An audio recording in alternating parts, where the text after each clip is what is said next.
2, 1, action. What's up, everybody? Yeah, welcome to a wonderful episode of the Spick and Span Show. Can anybody guess who is behind the camera here? Is it the camera? The microphone. No, the mask. Who's behind the mask? Are we allowed to be showing these things yet? I don't know if I like this light. Kyle, are you here? Yeah. Okay, hold on. I'm bringing Kyle in. Hold on, I had to minimize all the screens. Hit the like button. Let's see. Where is Kyle? Oh, I know why we can't find Kyle. Because it's on an application capture on this. And I have your screen minimized. So I'm rolling everything here off of one screen. I just got to find where Kyle is now. I minimized you, and now I can't find you. I'm here. No, I know you're here.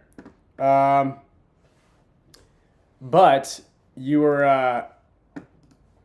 And I'm already minimized from birth. I minimized the Zoom. Oh, here we go. Here we go. Booyah. Okay. Here you are. And are you on the screen? There it is. We did it. Okay, does anybody know who's under the mask right now?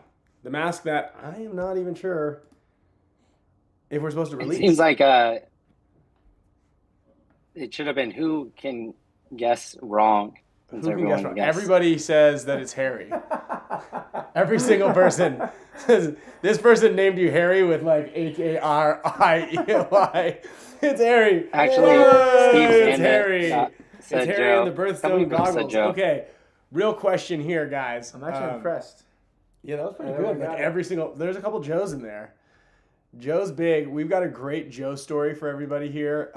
We're in Tampa right now. We're living it up, ladies and gentlemen. We are trying to live it up. And I can't wait for Kyle to get to the event so we can compare and contrast team houses.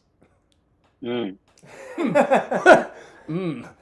real quick, I want to get to everybody's opinion. How do we look on the lights? Is it crispy? Is this better? How do we look now?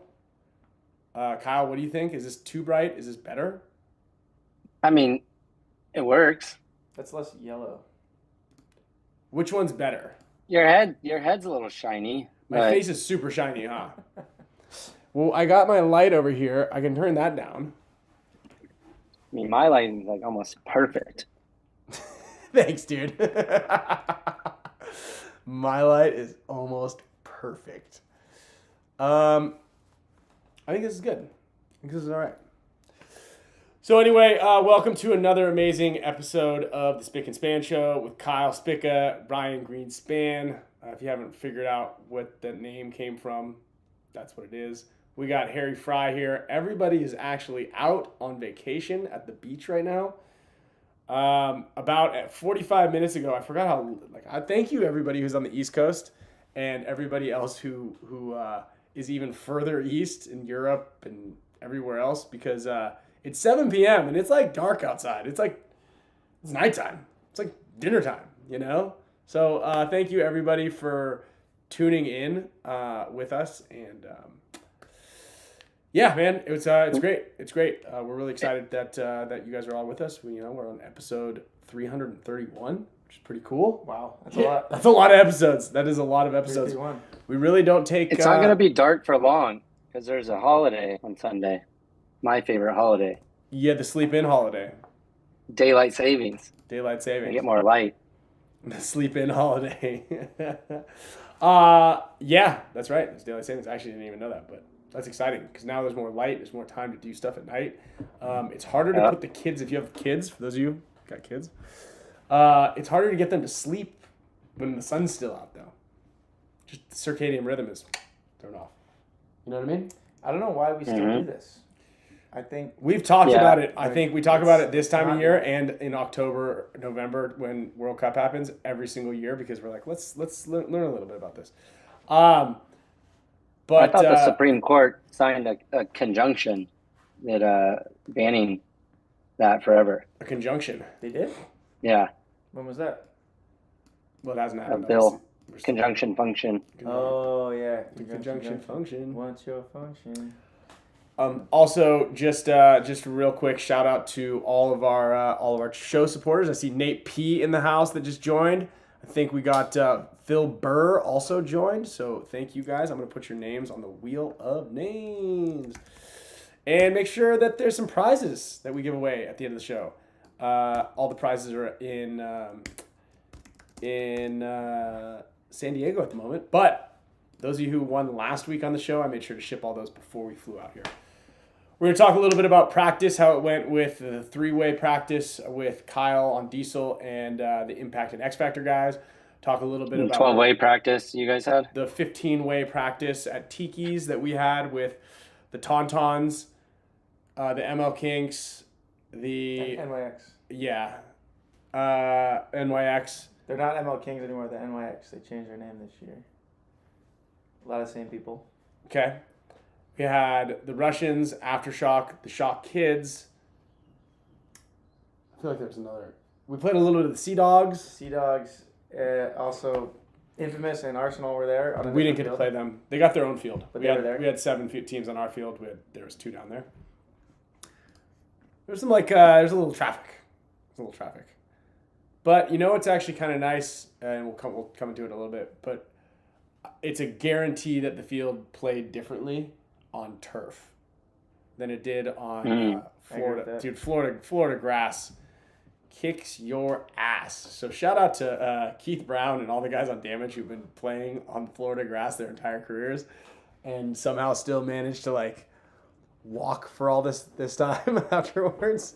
Dude, it's brutal. Yeah, it's almost a reason to not play for Damage or any Florida team. Yeah, but they know they have turf now. They have turf now. They're getting soft. Or they're getting old. They're like, okay, we gotta protect ourselves. Yeah, so put good turf down. I've heard great things about the Legacy Sports Park also with the turf that they just put in. That looks cush.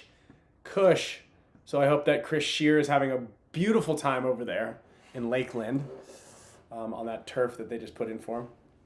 And then we'll talk about a little bit of the game planning and what to expect on our end. I got the maps queued up. We've got a big thank you to Arfon and Gen X Global. They've been doing some pretty cool content lately. Came out to the field. They just did a little Kyle Berry piece. They got the part with me. So if you haven't checked out their social media, definitely give them a follow because they're doing great things. It's pretty cool. And then I'm bringing out pods for us. Big thanks to Junior from BFP Gear for purchasing us some pods this weekend because we flew all the way out here and we go, well, what about pods? We forgot. Yeah. So there's a lot of logistics to traveling that we don't really take into consideration. Kyle, when you go out and you're like, where's my shit? What's all the stuff that we need to play? So thanks to Junior and Gina and Arfon for hooking it up with the pods. Pate Smith Law, he's going to be out in Tampa. I think we were supposed to actually get with him and announce the winner of Move of the Event from World Cup. They just figured it out finally. They've been watching tape for 4 months straight. Really? Yeah. What's the? We don't know yet. We don't know what it is, but I think it's at least $1,000, or is it 10? Pate, are you giving away $50,000 or something like that? What was he giving? Yeah, it's probably at least 50 to 500,000. Yeah, 50 to 500,000, I think. Yeah, he is close. Yeah, close to some big cases, like 500,000 or something like that. Oh. Yeah, so don't quote me on that. Pate is a get that lawyer, vote? so good luck. You did not. Actually, if I had a vote in it, I'd get it. Yeah. Harry's the winner. It is not $500,000. If it was and Mr. 500, I'd Braver. be like, pick me, I'll give you 10 grand. Yeah, dude. Sheer law. Sheer law. Yeah, I'm hurting. Sheer law. Then we got All That Matters. Yeah, so the All That Matters finally premiered. If you guys watched it at World Cup, it is actually a different edit. We call this the director's cut, I think, and it's even better now. You can go to HORMESISPaintball.com, and basically if you buy anything off the website, you automatically get the download, and then or you just buy a $20 raffle ticket, and there's a 1 in 5 chance of winning a headband, or you just buy a shirt. It's $20 shirts. They just got some basically spend $20 and you're getting the movie. It is so worth the $20, and it is. I forgot who I saw. Maybe Tyler posted it up, or someone said it was the best paintball film of the decade at least. And it is good. It is really good. I think Kyle Berry's had it on repeat. He's been watching it. He actually went to the bootleg store down the street. He got it burned to a DVD. So he's actually got it on DVD. You can DM him. He's selling it for $19. He's got one of those like CD Walkman Yeah, things. yeah, you Just guys listening to it. Harry's selling bootleg DVDs and 8 tracks of it for 19. For You hit me up. $19. I'll sell them for 19. Shipped to your door. shipping included. No, but it's like the best. I mean, it is the best movie of the decade. Nothing really can compare, I'd say, and it's kind of like a throwback to how it used to be, right? Mm-hmm. The old movies. And Well, I mean, I almost argue that. I would agree. Well, and that's the great thing is Pat Spurraw, who was Monkey with a Gun, who did Push, or he helped his hand in Push, but Brian Benini had a lot to do with that as well.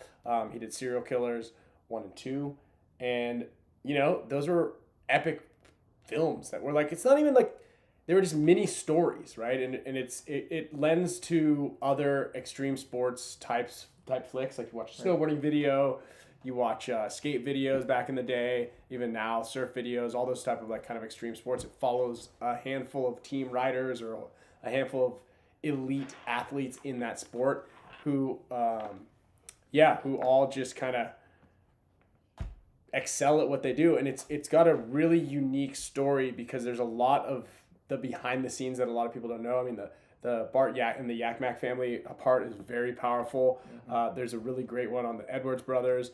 Archie's is really good. Tyler's is really good. I mean, everybody's is really cool. Meter is a badass, and it's also very musically driven.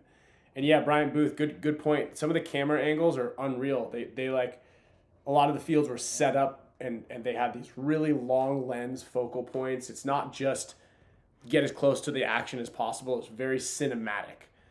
So yeah, man, it's Heroes for a Day was really good. I mean, 15 was really good. There's been a lot of very good parts in there, and so and very much a labor of love. So probably the second best movie of the decade, right under Fandango, close second. Which one is?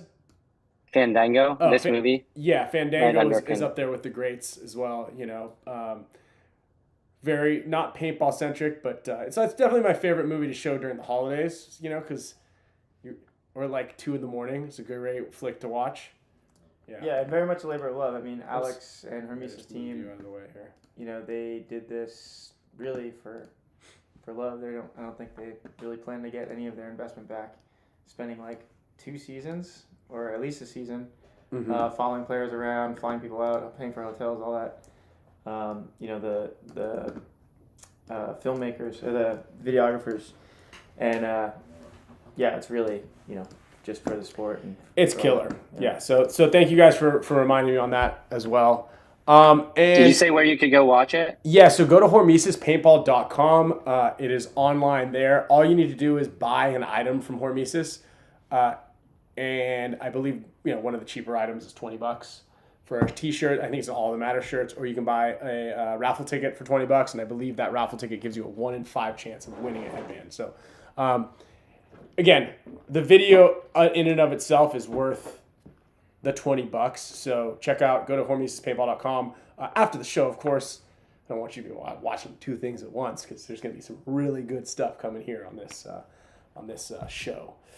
Also, a Junior and BFP Gear, they support the show. Question of the day.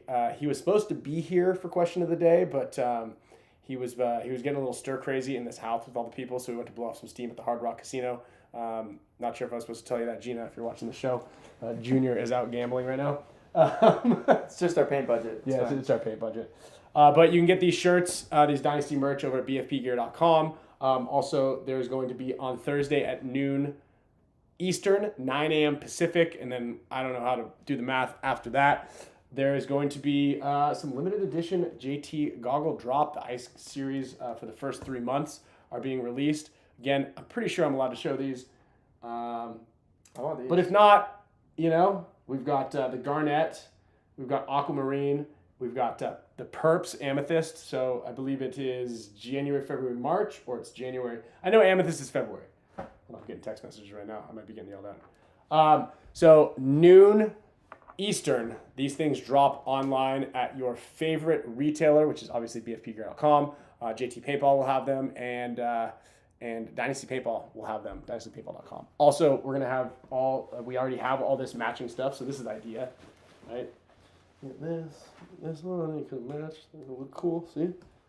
Ray, put the stuff on. Come on, put it all on. Put the jacket on. Put everything on. Show them. Let's get a little catwalk. Yeah. So anyway, all that stuff is ripping. We're all ripping here, pants and everything. So check it out. Where's the pack? The pack is dirty. In Blake's. Blake. Okay, so we've got 9 guys now, as everybody knows. Blake got the flu. And for some crazy reason, he doesn't like taking real medicine. So he's over there like rubbing twigs together and burning incense and sage and wondering why his fever isn't going around. So we had to leave him at the hotel for 48 hours. And all of his stuff. There we go. There's Harry right there. Dude, you're looking good, dude. Yeah. That is actually a good match.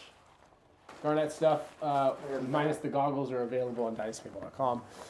The jacket is already out. Denzel, dynastypaintball.com. That jacket is already rocking, ripping. We didn't make a lot of them. Very extremely limited. There might be like 10 left. We didn't even get some. This is so limited that we didn't even get them. I don't even have one. This is the only outside of the... And these are all limited. 10. There's 20 of these jerseys made. Same with the pants. So if you wanna get... And then Billy, all goggles are released on Thursday at noon Eastern. This is pretty much the first real look you're getting at the goggles. JT has released a handful of photos of them. Those goggles are being released at noon on Thursday, 9 a.m. Pacific for you, Billy. The jacket and the other, these are pretty sweet. The garnet colored JT stuff, the jacket, the pack, the jersey, and the pants are all available right now at dynastynb.com. Extremely limited edition. So yeah. Anyway, so that is that. No, we're still okay. We're still good. So Kyle, how was your practice? How was the layout? How was everything? How was the weather? Was the weather warmer this time? Yeah, the weather was a lot better this time. We had X Factor and Impact out at X Factor Paintball Park. Yeah, the weather was honestly like pretty perfect. It was just 70 degrees both days, sunny. And obviously, for most people that have played it, and you guys know as well, the field's a little chaotic. Right. So it'll be interesting. And there were so many iterations, different ways of the field, like how it was played. Because we practiced Friday, Saturday, and Sunday with all 3 teams. Then each team kind of like individually spent some time, looking at bounce shots and doing whatever kind of personal drills they wanted to do on their own after like Friday, Saturday. And then Sunday we did mainly just matches. But yeah, it's a pretty wild field. Was it X Factor? Yeah. How did your squad look? How'd that snake play? I mean, did you ever get into were you ever the first guy in the snake? No, I wasn't. I played like honestly everywhere besides that spot, and not as much like up in the Thunderdome. But I was mainly the 2 on either side or over like out on the Dorito side.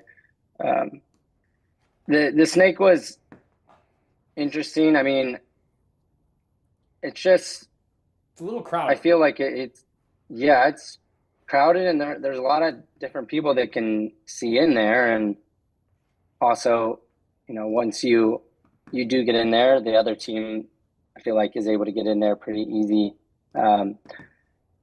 So I don't know, like I'm still trying to like decide how, what, like, is this thing good or not, Harry played the number 1 on both sides and did extremely well on either one, which kind of makes it a little bit of a crapshoot on what you want to play. Or like, what you play, because he's really good at that entry bunker into the snake.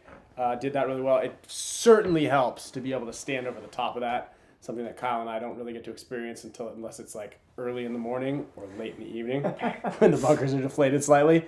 But just being able to battle out of all 3 of those sides is really important. But Yeah, Harry, what are your thoughts on each side of the field? Which one is your favorite? What are some tips? Again, it's chaotic in that snake. Yeah, I mean, so starting on the snake side, as Kyle was saying, as soon as you get out of that snake entry bunker, if you want to call it like the god, a lot of teams will call it that. As soon as you leave that bunker and get into the snake, that pretty much allows your mirror, the other guy, a free jump into the snake as well. So it's kind of one of those, is it better to stay and not let him go in, or go in first and then give him the free move? So it's depends on the situation, right? If it's 5-on-5, maybe it's better to stay. If you already have a kill, then maybe go in there and make sure you fill it really quick. That's something we were talking about. So yeah, they're both valid. And then and you have the random times where that guy's in the middle, like either your stand-up wing or the longer you wait, the tall wing. Yeah, the longer you wait, the more opportunity the other team has to adjust to those two snake side like the wedge on the snake side or that center tall wedge, and they can kind of lock it down. Mm-hmm. And then you have to battle another guy in front of you, then wrap, and then it's like, do you do it quickly or do you not? And if you don't do it quickly, do you have to the other guy gets to crawl in there? It's like a strange timing thing that's really tricky. Right. A lot of it's kind of just straight luck. But I think, in general, if you're taking the initiative and you're being the aggressor, a lot of times that pays off, and can be at least making the other team react off of you as opposed to you reacting off of them. I think probably a lot of people agree with that. It's a better way to play. And yeah, can force more mistakes on their end. What about go ahead, Kyle. Well, we could come back to it if you flip into the other side first, and we can talk about some variables. Sure. Yeah, what do you think about which side do you like better? What do you think? Obviously, anytime, that's the big thing about the snake and Dorito side. One side is chaotic and your head's usually down. The other side is just cush. You're just sitting on your butt or on your knees, just kind of looking around. You can see everything. What do you think about that side? The other side is you get to usually stand up going into that. We're calling it I can say what it is, right? You can call it the Doritos or So the first Aztec on the Dorito side. Yeah. There. We call it Oklahoma or something. I don't know if anyone's gonna know what it is. Yeah. Well, Kyle knows all of our calls, but the other couple hundred people don't really quite know all of our calls. Okay. I don't know how detailed we go into this, going on these things. So the first Aztec on the Dorito side, a lot of times you can kind of just go in there with your head up, which gives you a lot of information, and gives you a lot of early advantage there. But if you can make it out to the first Dorito, the Dorito 1, that's really the gap that you can get stuck in. So if you can get out there early, and then have your second guy on the Doritos trapping their front guy, there's a big advantage. And then again, you're forcing your will and making the other team react off of you. But getting out to that Dorito 1, it's quite treacherous. There's a lot of guys that can shoot you. I think in general, it's going to be quite technical on where you're putting the guns and how you're splitting them off the break, and also what you did last point. If you ran snake the last point, that might open up a run on the Doritos this next point. And that's, I think, really going to, those kind of technical, coaching calls are really going to, lend a big hand in success for teams. Yeah, and what also puts a big play into there is this blind zone in between the back center and the snake entry, and the back center and the Dorito entry has a ton of vision. I think we called it right when we saw the layout. It's just the blind zone field, and it's actually really interesting because I was talking to a bunch of people, and Kyle, I don't know how much paint you shot on the field, but I think we realized that the points go incredibly fast, obviously, if you shoot guys off the break. But even if you're stuck in the double pockets, they go pretty fast. But when it goes slow is when everybody makes it to the outsides, because you don't know where the guy is in the snake. Everybody's worried about that guy. You can't get very close to him because you don't know where he is. So a lot of times we would have this 2-on-2 or 1-on-1 stalemate on the snake side, and then like a 2-on-2 or a 2-on, 1-on-1 on the Dorito side, where it was so hard to like, you're deadlocked. It's hard to get past this specific gap because all those stand-up center spots block out so much crap. So you could be in the snake and you're like, oh, I've got a great shot. And the guy makes one move and you're like, well, now I either have to go backwards or I have to try to go for it. It's like so hard to find where that guy is on the Dorito side or where the guy is on the snake side. And it's almost two separate battles. And then every so often you get like these lucky inside kills. Yeah, on top of that, there's... Yeah, I think I shot like a pod, and then like a couple games I'll shoot like a pod or two, and then other games like 8 pods. Yeah, that's so funny. I mean, I want to say our entire paint budget, and just so everybody knows, I'm a big shout out to GI Sports here. Generally, when we shoot, we play 30 points or so, and we shoot about a case a point. On average, like 30, 35 cases are budgeted for a day of play. We played, I think, one of the days 24 points, and we shot 15 cases of paint. It was to the point where we were like, no, this can't be, there's something wrong here. They must have brought us too much paint, or we must have miscounted. But we counted it like 5 different times. We counted our palette, like we shot 15 cases. Like I think we shot a total of 20 cases in total on one of the days, and that's with drills at the end of the day. Yeah, fork tender, that's actually 35 cases a day is what we usually budget. Pro teams have who have really good support, like GI supports their pro teams really well. I'm certain that Kyle, you guys shoot quite a bit of paint as well. Yeah, I don't know the number, but it's definitely a lot. Yeah, let me give a quick air horn for Alan Fang and Bryant Booth here. Yeah. I wonder if the camera quality come down slightly. Yeah, and to build on all that too, there's a lot of bounce shots. I think there's more bounce shots in my opinion than I've seen on fields. Annoying amount of bounce shots. There's more than I've seen on a field in a long time. Like usually there's 1 or 2 really good ones. This has like several, and ones that make you pretty much not be able to play certain bunkers. Yeah, it's interesting too because I feel like the way Jason made this field, it's so technical, and there's like a counter on for every single thing, every single dimension of the field. There's like a counter to it, and there's like a lot of things that have like small shots or small windows that one, I think probably, when you have a lot of different fields setting up the layout, if something's slightly off, a lot of people probably played a different iteration or maybe like one thing, like if that snake tower was like pushed out a little bit so that you could actually like play it safely, completely safely, and like shoot the landing zone of the snake, that would change the entire way that the field's played, or like those pins are slightly not in the right place on the snake side, or like, the towers on the Doritos are not like exactly lined up with those shots in the big wing, just like those little channels. I think, if those are set up a little bit different than what teams practice, they might, be facing a different game than they play to practice too. Yeah, that's absolutely right. Like, in order for bounce shots to be perfect, if you've ever played a game of pool. Ryan and I were pool. Pool sharks. I won. Pool teammates. I won. This weekend. Oh yeah, that's right. We're teammates. You were just breaking Alex's back. I was like, I beat him. I won. We were your teammates for a little bit.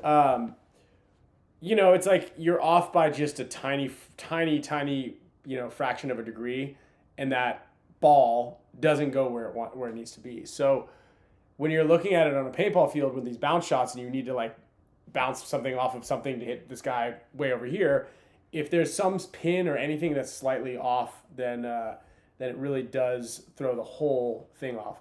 I really dislike bounce shots. I understand it's a part of the game.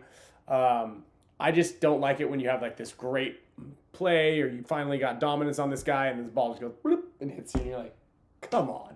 Or you're like running up the middle, you're making a route and you're like having this really good blind zone and you're standing in it and a ball hits the bunker and hits you in the, like clips you in the shoulder of the pack and you're like, dude, come on. Didn't count. You know?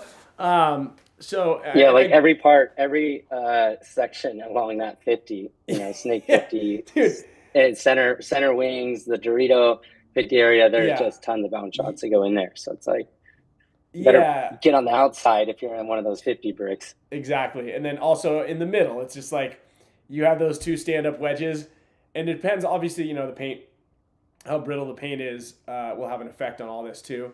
But you're in that center thing. I played it a couple times, and just everybody's shooting it from both sides, and you're just like, you're getting paint shells all over you, and sometimes like balls are whizzing around your face, and you're like, it's only a matter of time. It's like, it's curtains for me. These guys either gonna move or he's gonna stop.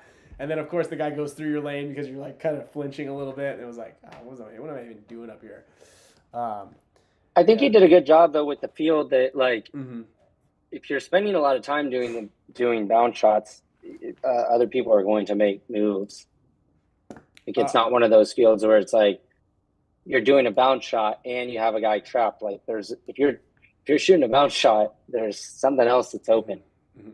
Kyle, real quick, I'm gonna sorry to interrupt. Who was it? Just asking. Kenneth was asking about I have your shirts queued up right here. Are you gonna have these shirts available at the event still, or what's? Yeah, I'm gonna have them at the event, and I'm going to try to get those online by tonight, if not by tomorrow morning, so people can purchase them online as well. When do you fly out? Tomorrow.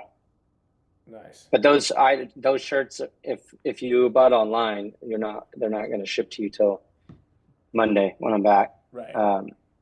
But just for anyone that's not able to go to the event, can obviously purchase them. But I don't even have the shirts here. They're going to be shipped to me directly to the event. Okay, cool. We just made these that are pretty cool too to like go along with it. Oh, we're going Tampa Bay everywhere. Cool. JT made Tampa Bay straps.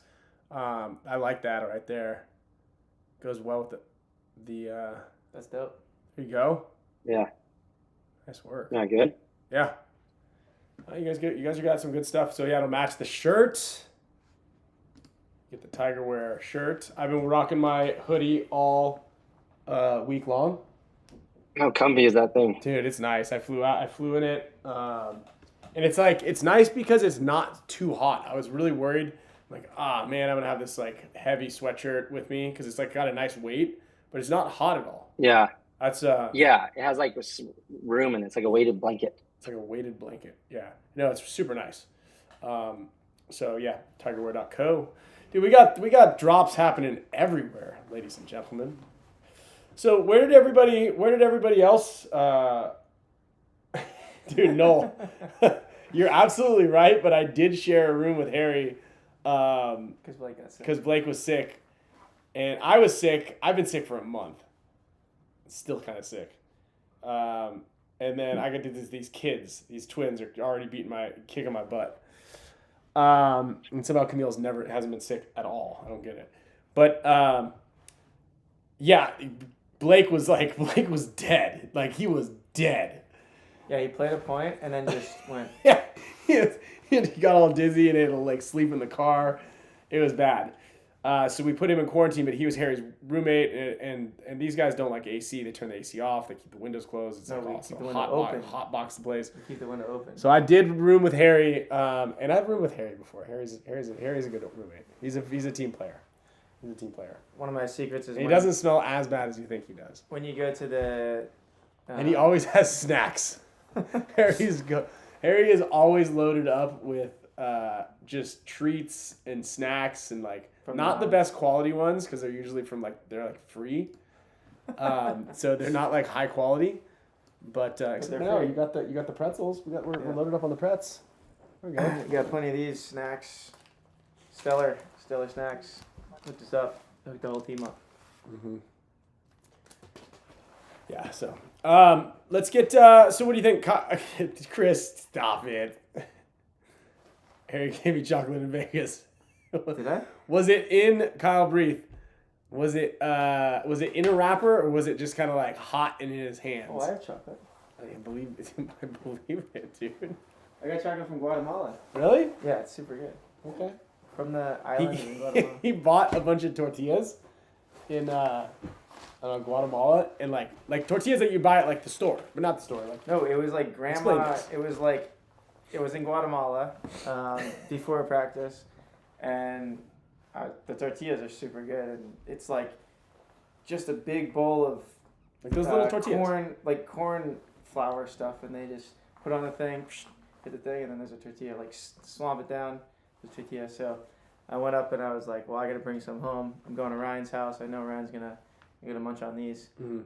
So I was like, okay, how much for the tortillas? And it was like, I don't know, a cent per tortilla. And so I gave her like $1, and she just gave me a big stack of tortillas and gave them to Ryan.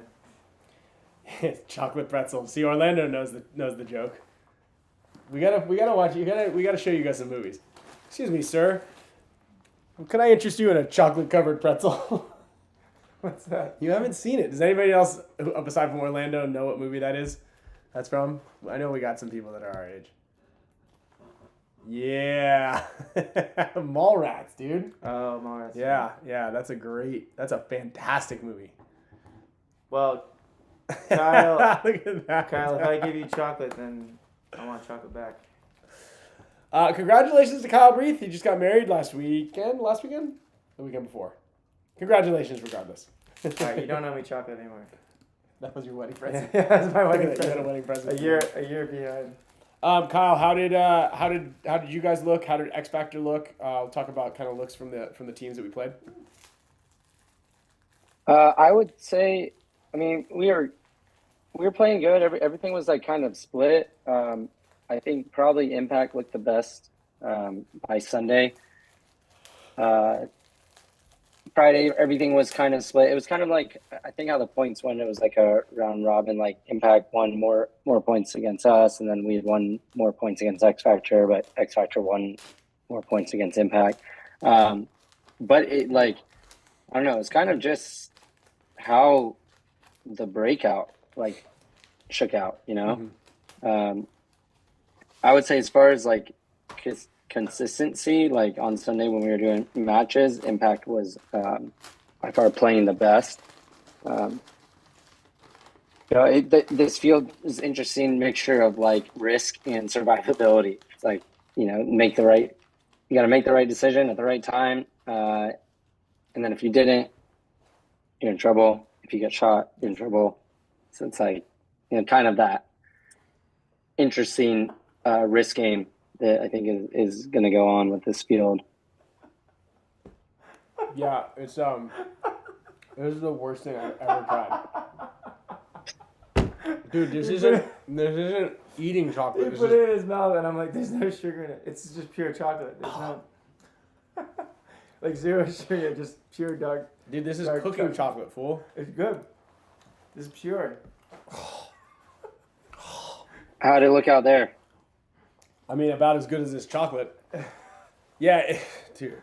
Oh, that is foul, dude. That is foul. Yeah, you're sweating already. So, yeah, it was just kind of one of those things where it was luck of the draw, right? Back center doesn't have great shots off the break, in order to shoot the outsides. Back center has a great shot on the snake side corner. But in order to see anything else, you got to be about a foot to the right or left of the back center box to be able to see the snake. Or to see the guy running to the Dorito 1, but that makes you a little bit susceptible to guys running and shooting up the middle. And then you've got that blind zone here. Oh gosh! You want some water? Yeah. Do you have water? Oh, I drank it all. You want some of my? No, I don't want your water. Give me your chocolate and your backwash water. So when you're looking at it, I can't draw on this layout, I don't believe, but just mainly to the left, the snake side of that back center, just where that hash mark, little plus, like where those two grid lines go together, one step up and one step to the left of the back center. That spot right there can easily shoot both sides of the field, getting there really quickly, and it's relatively safe, especially if nobody goes to either one of those two spots. And that's what I saw a lot was guys wouldn't run, like people would pocket on both sides. And so we saw a lot of players just sitting right there because you could just sit there and live because no one can really see you. And there's no pressure on you. Again, that's one grid line up and one grid line to the left, right where the hash marks cross there on the snake side. And then you can kind of stand there and wait for somebody to move one way or the other. The tower on the Dorito side was also really good, kind of playing heads up.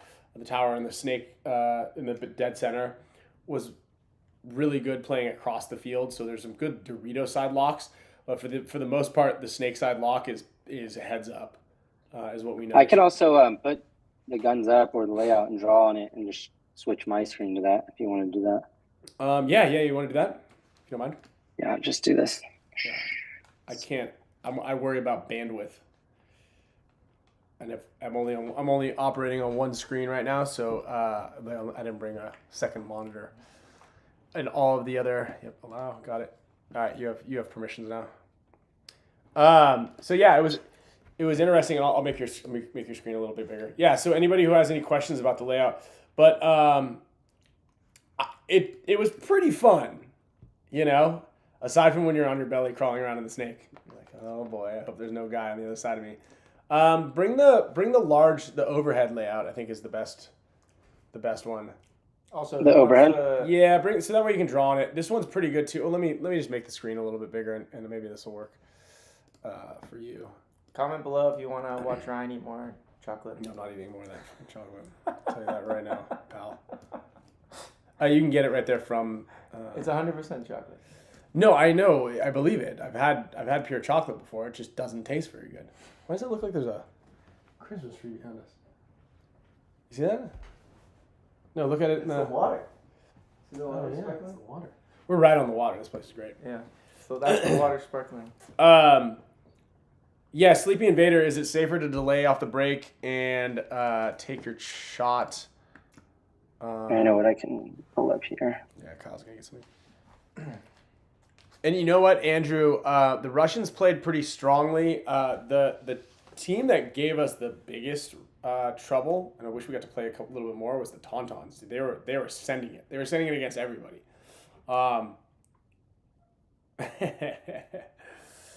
D2 shooting over brick to D2. Yeah, there's some. If the guys are standing up, you can do that. Definitely into D1 because it's a little set back a little further. Best place to support as the Snake 2 player. So that's an interesting one. I kind of think that you want to be in that outside corner or the brick. I mean, just getting in the Snake with your guy, not too close. I always think, two guys on the wire. You guys have all heard this. But I'm always a big advocate of kind of being in there. Don't get too close so that if someone were to make a move, they're able to get both of you. Oh, there we go. Oh, we got one of Kyle's game plans right there. I had to erase some stuff on it. So write some stuff or erase some stuff? Erase. Take a picture of that real quick. So, yeah, I mean, what do you want to just talk about some of these shots and stuff here? Yeah. Yeah, you did. Oh, yeah, you did the BKI breakdown. How close was it to what you guys thought on that? I think it was actually pretty close to what we thought. I mean, not like it's a secret, but this guy can come. This guy in this zone over here, he can, he can decide to pick. Mm-hmm. This is you would think as well that this is probably the strongest shot on either side of the field. Yes. Whether or not you're shooting this I'm gonna make this zone smaller over here, for the Dorito 1, or shooting the Snake entry from this guy going up to this Hertz bunker. Do you agree? Yeah. Yeah, that guy can pick a spot. He can shoot either way, basically, and it's the strongest gun in the field.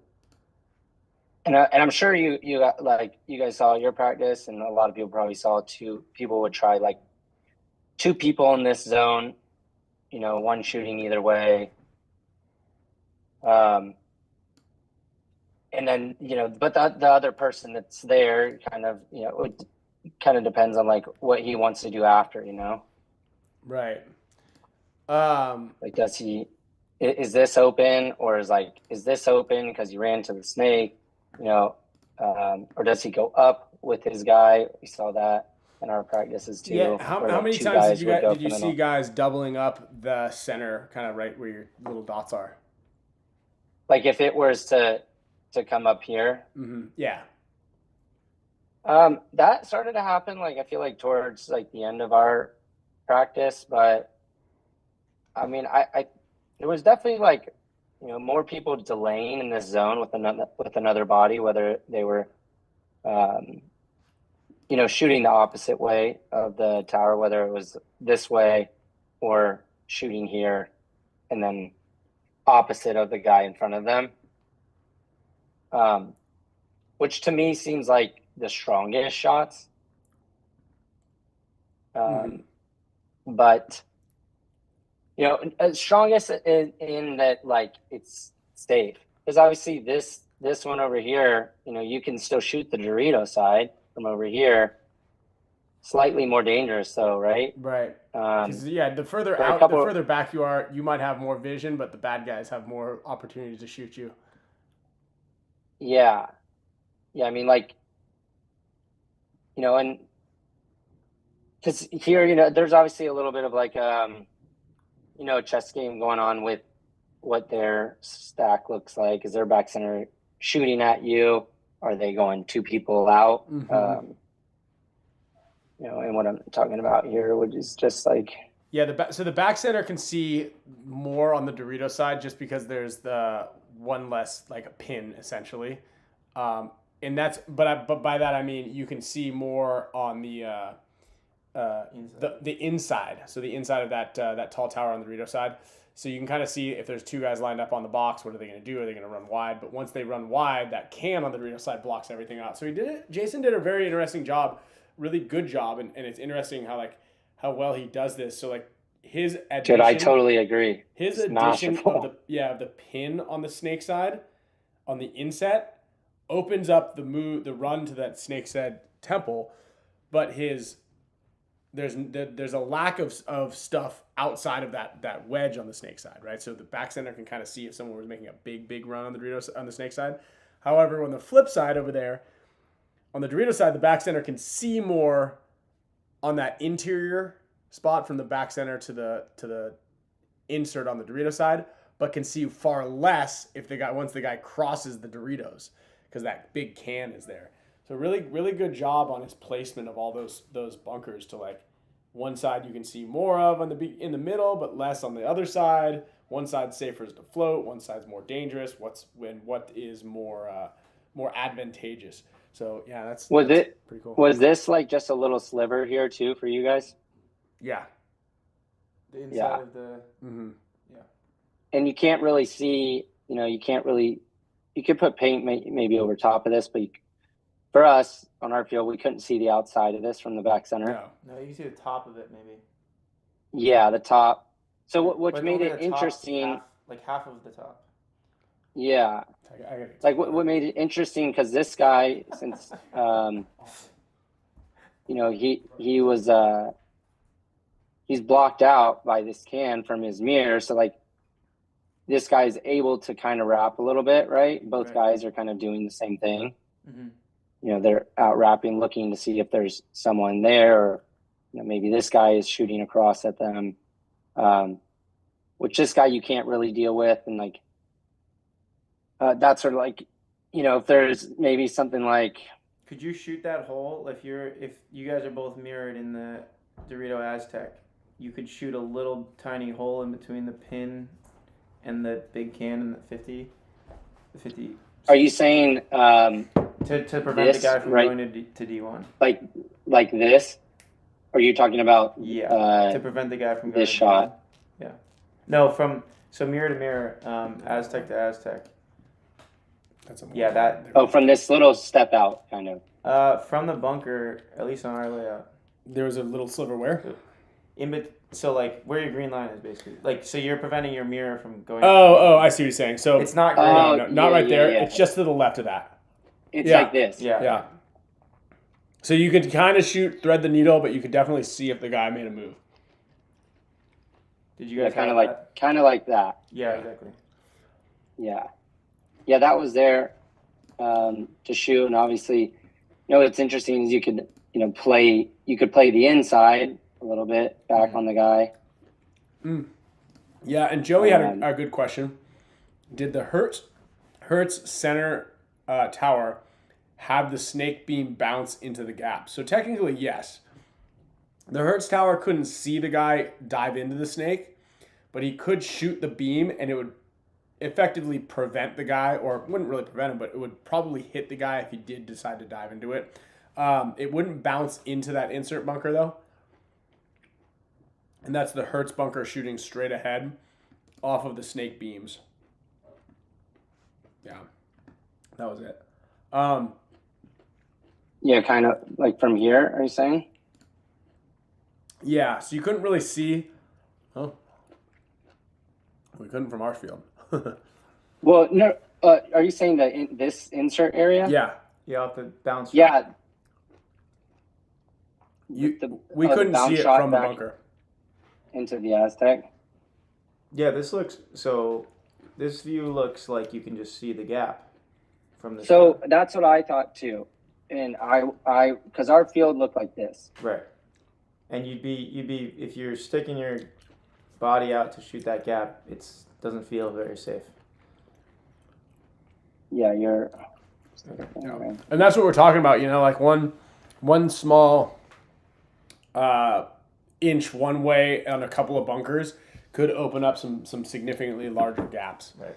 You know, and it's actually kind of interesting too, because we were talking about it. We heard that a couple of teams were playing really long, slow points, and it's like, okay, well, what if this happens? What if we get to the field and this happens? Like, and it's funny because we would want to stay at the field for a long time. We spent a lot of time on the field shooting some bounce shots, shooting shots at the break, just trying to break down these little nuances. And it's funny because you want to put all this work and this effort into finding these small nuances that could essentially like be the key to unlocking like a huge victory, right? You find this, like, crack this major code, but if it's something that is like on a fraction of a hair, and if something changes in any direction slightly, that can easily be changed once you get to the field. Mm-hmm. So you gotta take some of these things with a grain of salt. And we were asked, like, what do you think? What would we do? Like, what would you do if this?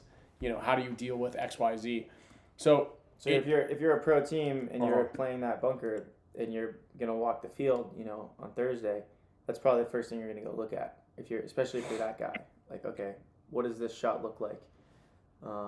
Yeah, and that was the thing too, is like, you know, for everyone out there, because I'm sure most people dealt with this problem, right? Like ideally you would love to like sit here and just be able to shoot the gap, but if you look in set a little bit, your mirror or the back center, that's exactly where your gun is. Their center wing could see you, and like in theory, you could be like way back here and shoot it. But if you look over to your left, you have two bunkers that are relatively not super easy to get to, but it's more times than not, there's a guy going to be able to sneak in there and maybe shoot you in the back from Dorito 1 or like wrapping the Dorito 2. You know, there's not someone containing that guy. So you can't really have both, right? Mm-hmm. Like, shoot this or... Yeah, and hey, this is actually a really good... This is much better in the lower divisions. So D5, D4, you know, D3 even, D2, it starts to get a little bit more difficult. And then as you go up one, I don't know if that's semi-pro and then pro, you guys can like really benefit from some simple off-the-box calls, right? And by that, I mean, if you can identify that there is one back center shooter and one guy running up the middle, you should be running to the snake almost every time, right? Because you're betting that the guy running up the middle, running and shooting straight ahead, it's a 50-50 chance of which direction he's shooting. Now, I guess the more you run to the snake, that changes. But especially if you're right-handed and that guy's left-handed, you should be running to the snake almost every time against a D5 player shooting left-handed. D4 player, D3 player even. And that comes from scouting too. You know, from scouting, the team, if they always have a tendency to be shooting Dorito way. Yeah, and if you can identify that for sure, because a lot of teams, they get this guy who plays this middle, like gets stuck in his ways. He really likes to, you know, run this. And you can start to really increase your odds of success by making those types of reads. Again, like how Kyle's drawing these lines right here. This guy can really only shoot one of two ways. He can shoot left or he can shoot right. It's funny, like Rusty used to say that all the time. I'm here, I can shoot left, or I can shoot right. Remember that, Kyle? And, yeah. And it's like, there's nothing more true than that. Because the timing in which you get to the snake and you get to Dorito 1 is almost the exact same moment. So it's not like a really savvy player can shoot left and then right and get both of you guys. You truly only shoot one of those two ways. And so if there's only one guy lined up over there, hey, ag spam, avocado for Coach Harrison. That's how much avocados cost out here in Florida, by the way. I'm taking you up on that. I'm going to the store on the ride tomorrow. Well, half that's Kyle's and 30% of it's all right, YouTube. So you owe me one, and so does Kyle. Good thing you're not obsessed with eggs, because you'd really be broke. He is obsessed with eggs. We got a 20-pack, yeah. Yeah, he's got a 20-pack of those really cheap white ones. Thanks, Ag Spam. Yeah. You just got me 2 avocados. Now they each owe me one. I think they're more than $3.50 a pop. Well, it's $10. And then this spot was also right when I was interesting, explaining how right? the split works, Harry just completely zoomed that out. He's like, "You guys owe me $5 each." Avocados, that's it. I got you chocolate. You give me avocado. Yeah, great. Go ahead, Kyle. This spot also was interesting, right? Like, you could, if you're worried about going through here, getting shot, you could come up to this thing, where you're like out into this zone, Mm-hmm. where you could block yourself from the back center, but also like we saw from this spot where you can like come out wide and no one can really see you. Your mirror can't see you or the back center can't see you. And you could try to like spot a guy coming up, in this channel, and this guy has the pick, right? Like, do I hide from the back center or do I like hide from that guy that's coming out to that Aztec? Mm-hmm. This, I think if you utilize this well, it's interesting because I think divisional, like the way that this field is played is going to be completely different than how it will be played in pro, just because of like people's shots on the move are so much better, and just like the risk involved with running versus running in those lower divisions. I think it'll be a little bit easier to get out. But yeah, I mean, this is like, this spot was good too, but that you always have to like keep in mind when you're a team and if you put let's see, is that a good view there? Mm-hmm. If you put a guy here, and then wherever you want to go on the outside with your guys, maybe something, or doing something like this, wherever you put these outside guys, it's like these guys don't have like a whole lot of, if you don't shoot anyone off the break and you have these two guys up in the middle, They don't have, yeah. you could try to run over here. We saw that happen. I'm sure you guys did too, or this guy could run over here. I retreated a couple of times, yeah. Yeah, like, because a lot of people are in these like outside spots waiting to go, like waiting for a lane to drop, to kind of like come out and across on these spots is a little scary, because like you have guys in like spots like this just waiting for someone like this to get off of them, right? Or like if this guy's holding this lane, this guy's probably waiting for his time to go, and he's gonna like be holding this, Yeah. So go ahead. I mean, that's kind of. Oh yeah, and I actually, someone had mentioned, I saw a question in there earlier. It's like, did anybody try to dive into that blind zone? Yeah, plenty of people did that. And one of the big things I noticed is like, if you're playing on the Dorito side and there is not paint actively flying through the zones, you should hop across and just do it fast. And like Kyle said, if you find yourself in those two towers and guys made it past you on both sides, think about a ripcord. Maybe even go forward, like go up into the middle and just hopefully surprise somebody. Because once they get past you, especially on that snake side and even on that Dorito side, it's only a matter of time before your back flares up. And if you're poor Kyle Berry and Yosh, dude, they had to play that tower on the snake side straight ahead a bunch, the Hertz bunker, and a guy would get into the snake or dive into the corner, and especially early on when you're like, okay, well, we should be able to see the guy, and then he just wraps around or pops up out of like every single snake bunker on the entire snake side can see that Hertz tower where Kyle's drawing the arrows right now, and every single one of them could just send him right in your forehead. Yeah. I think Yosh's head looks like a pile of cauliflower right now. But at the same time, as the front snake guy, that tower is your nemesis. Like, yeah, that's the guy true. that bonks you on the head down. And so, by virtue of what Ryan's saying, is like that's the guy. If you're a front snake guy, you want to shoot that tower guy. So it's really kind of like a little bit of a one-on-one, you know, with the tower and the snake guy for a little bit when you get in there, because you can shoot that tower out and you're the snake guy, then you know that frees up a lot of moves in the snake, and vice versa. If you're that tower guy and you shoot the bad guy's snake, probably your snake guy is gonna have feel a lot safer and have a lot easier time.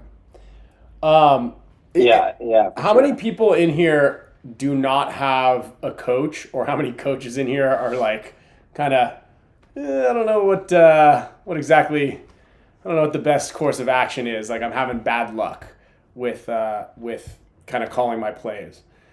I've always had a theory, and I kind of love to just fire it out in real, like at a really important one, because I know there's a lot of teams that are like, we just don't have a coach. Like, we just coach ourselves, and you're calling plays at random. And my theory is, okay, come up with 6 plays.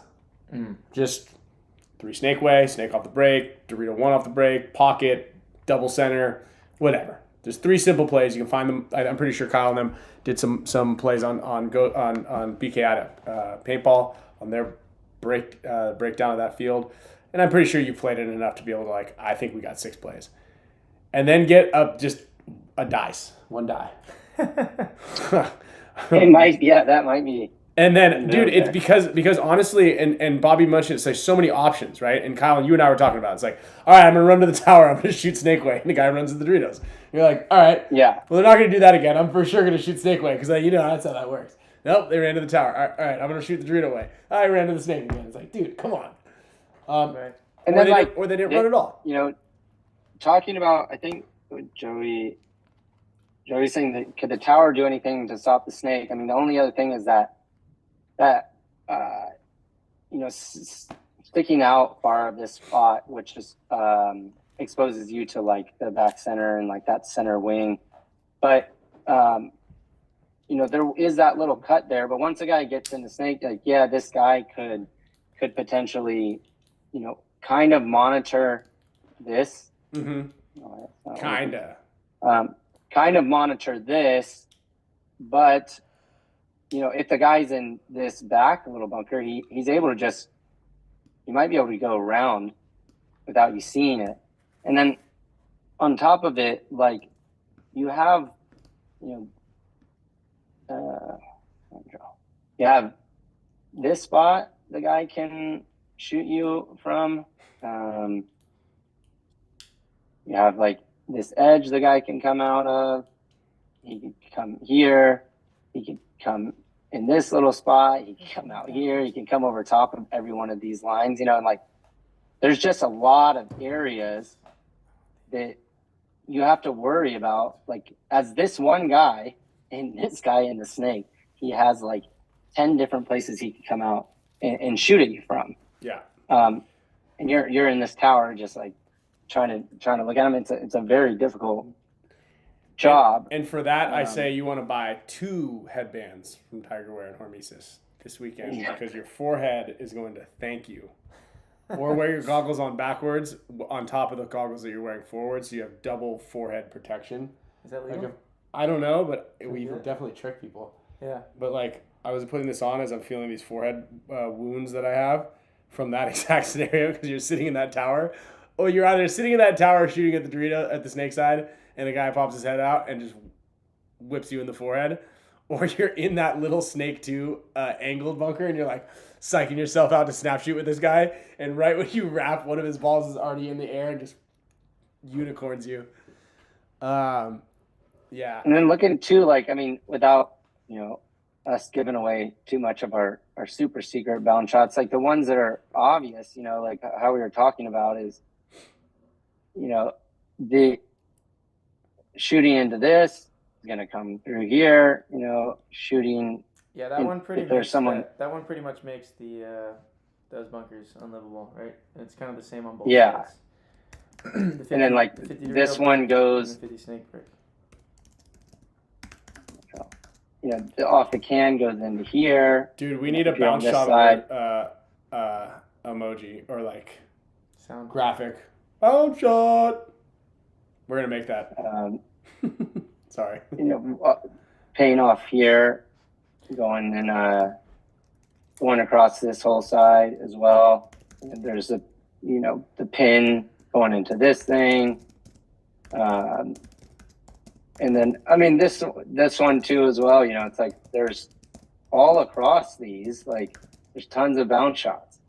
And there's, bounce shots off of this into here, which is like a pretty standard one, I feel like, on every field.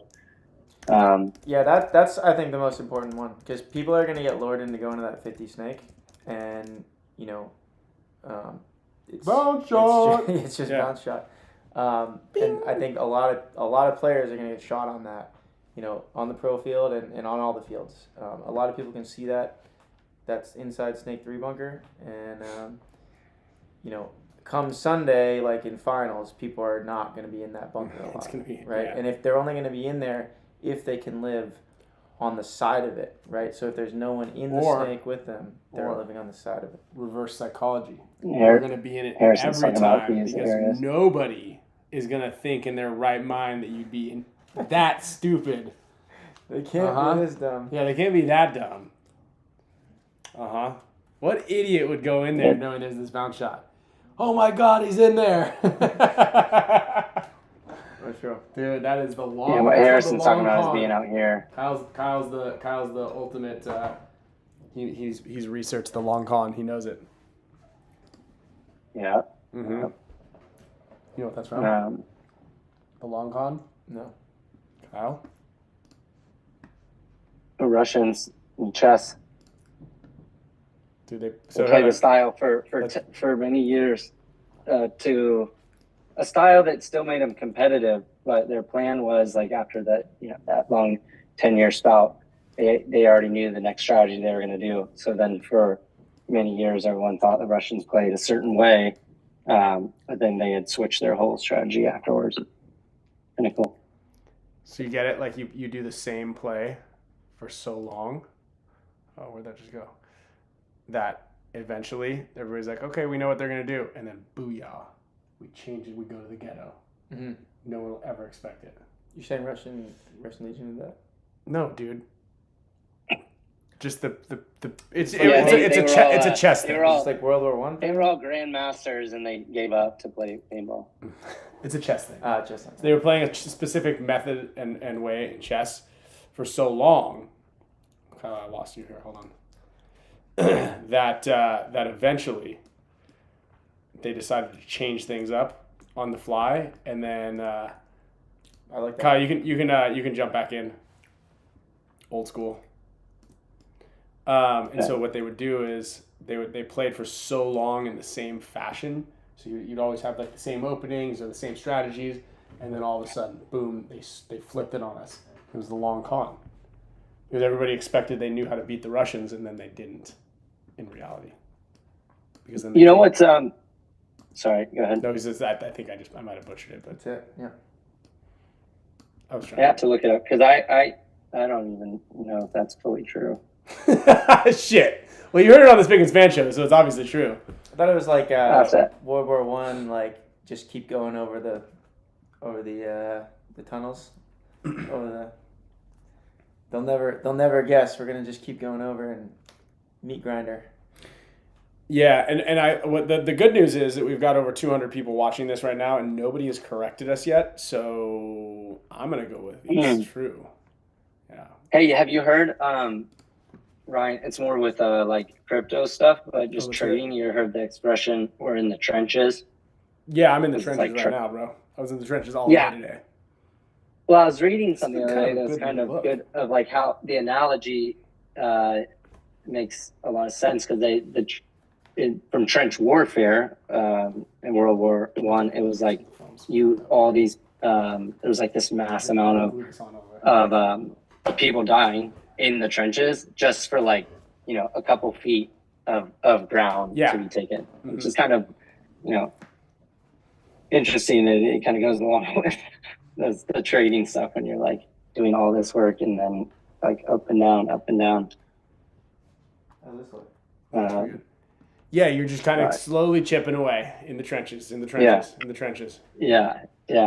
Change your off the break lanes in the finals. Dude, George, that's it right there. It's like you have the play that you're only going to unleash in the finals. Don't show anyone. I love it. One thing, too, that was interesting that I'm sure you guys saw out there, too, is that, like, you know, when teams are going up, a lot of guys up the middle, then everyone's like, well, forget. Because I think those are, like, kind of difficult spots to shoot, the guys, if they want to just go straight up to the middle fast. Dude, what's going on here? And they still kind of have good shots on the outside, but it's like, all right, do we roll the dice and, like, just, you know, you run and shoot out to, like, the same corner, trying to shoot that guy and hope he doesn't shoot me and I have a better shot on him, which I think we'll see a lot. It's definitely dicey, but you know, you're shooting at guys that are in the middle of the field. Yeah. So what do you think about this? Do you think that guys should be running and shooting out to the outsides, defending themselves? I think there's time and place, right? Mm-hmm. It is risky, but you know, people that are in the blind zones are not like they're pretty exposed.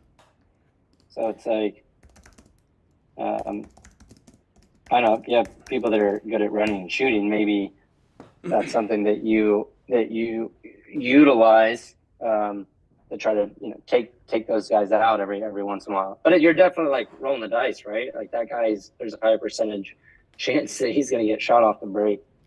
Yeah. Especially going into that snake corner running and shooting because you have to get you have to get low quick, and then it's like there's a lot of people that can shoot down into that thing. What's your opinion on the snake maybe corner? take that guy that's running up to the tower out. What's your opinion on the snake corner, Kyle? Super hard to play. I think the snake corner. Those are my favorite types of bunkers. Yeah, I mean, I think that spot's good. It's hairy, no pun intended. Don't post those yet. It's right here. Do you think he said it's hairy? Nice. Get it. I like that. Yeah, I mean the way that it's faced, right, where the flat side is towards the back of the field, makes it really hard to play because basically it gets really tight in there, right? You don't have a bigger side of the bunker to play on. A lot of those balls can kind of come down on you from most people, and a lot of other players, a lot of the positions on the opposite side can shoot you, can see you and shoot at you. So it's a hairy bunker for sure. So you'll see me there a lot. The hairy bunker. I mean, I really like that. I think it's one of those tricky spots that you can just slide out if you sneak out to. Obviously, if people know you're there, it becomes very difficult to play. And that's where I think let's call it the juxtaposition of that spot is that you know, it's pretty strong, but it's also very easy to pick on. It's also really nice because you can jump into there and you can crawl around it low and still make it in, right? You can make it to the snake. And once you get out there, you can disappear. And so a lot of people will stop shooting at you. You can kind of sit back there, but you have the back center, the snake entry bunker, and that center Hertz bunker tower, all blind shots into all those guys. But then again, all those guys have shots on you. Yeah. I have a funny story actually on Saturday. Mouse was in that snake corner, and I was in the snake Aztec, and Tyler Harmon, one of the tallest guys in the field, he's in that snake tower, like shooting down on Mouse. I didn't know Tyler was there. This is like literally like 3 seconds after the breakout. And Zach Yakima is in my mirror, and he's like shooting at me on the tape, and he has like full control. And I'm like, Mouse, shoot the money. That's what we call it, like what the god is, you know. And because he's wrapped on me, and from the corner you have like outside. In theory, Mouse could shoot him, but I didn't know Tyler, Praying Mantis, is just hammering down on both sides of that corner of Mouse, and Mouse comes out and tries to shoot it, instantly gets head blown off, and then I slide into the corner, like evade Tyler's shooting, and I'm like thinking he's shooting the outside tape, so I instantly like come to snap him on the inside and get double Cyclops by Tyler like within seconds after Mouse. And Mouse is yelling at me like, "Why would you tell me to shoot?" I'm like, just because I said to shoot that bunker doesn't mean you have to. Yeah. Like, see, I shouldn't have done it either. Yeah. You shouldn't have listened to me. I clearly don't know what's going on. Yeah. Why the hell would you listen to me? But there's so many. What I was going to say is, like, I've heard a lot of people say that they don't really like the field layout, and I think that's it's understandable because it's very chaotic. Mm-hmm. But I do like, man, I don't know if people like understand how difficult, because as people, you know, especially that do a lot of coaching like us, when we're looking at a field like this, and you know, like for days and days, you're like constantly like thinking about something, but like there's always like a contradiction to it. To make a field like that, hats off to Jason, because that's so incredibly hard to do on like almost all levels, you know? Yeah. Thank you, T2. Another avocado for the avocado fund. But he didn't say that was for the avocado fund. He just said it will. That's for an avocado. Yeah, feed the avocado boy. He's literally eating dust right now. So there we go. It's like literally eating dirt. I'm gonna have avocados for the rest of the week, thanks to Spick and Span sponsorship show sponsorship. Shout out Spick and Span. Thank you. Yeah, you're welcome. God. For the avocados for the week. I mean, I've been here for an hour, you know. Meter. Can you believe Meter? Can you believe this guy? How long we've been on the air? Since 2020. Sup? Where you at, COVID? He knows when the show starts. The show starts the same time every week. My goodness. The gobble-goo on that guy. Huh? Long enough for me to get paid in avocados, a whole bunch of them. That's how long you're Is there have you seen some snakes? Some real snakes? Oh yeah, your place has got snakes. It's a guarantee. Oh, are we rich? No, I went 400 up and then I lost 300 at the end. That's live. Hey, Junior, what's the question of the day? We got BFP Gear actually in the house. Look, we're in the BFP Gear stuff. Chipotle. It was gonna be steak, but now it's Chipotle. Yeah, Junior, where were you? Because Ryan was unsure. People were asking where you were. Everybody was asking where you were. Oh, I was at Hard Rock. The Hard Rock Casino. Yeah. Up 400. Then I lost 300 at the end. Down 300. $700 swing. Yeah. Yeah, that was exactly what my Chipotle day looked like today too. Multiple times. That looks like a scout sheet for this. Dude, let's tell this story. Yeah, what up, Sushi, Mr. Michael Sushimi Roland. Mike, I almost sent you a picture.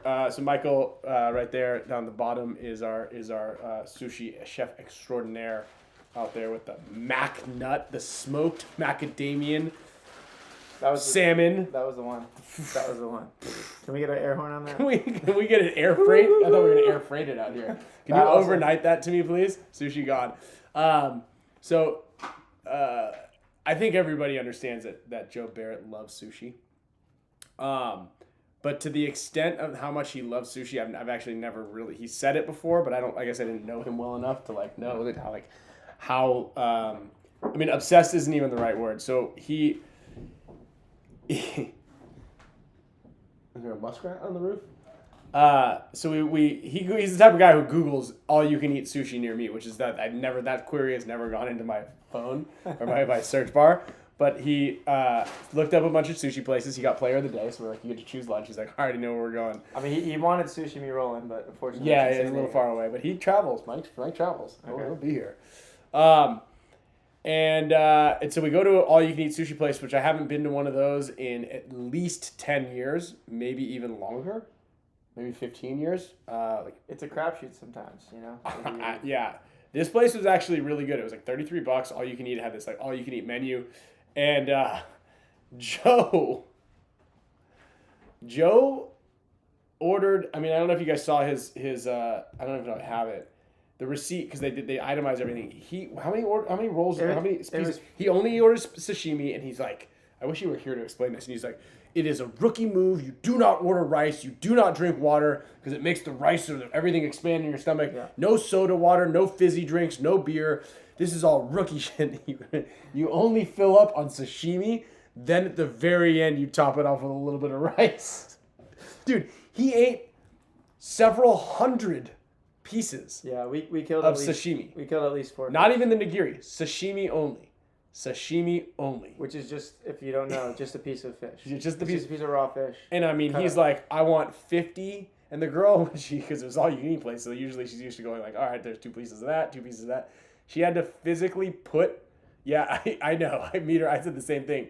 He's gotten to the point where he's been sick before because he's eaten it so much, and he had to eat like a dewormer thing in the past. He's been there before.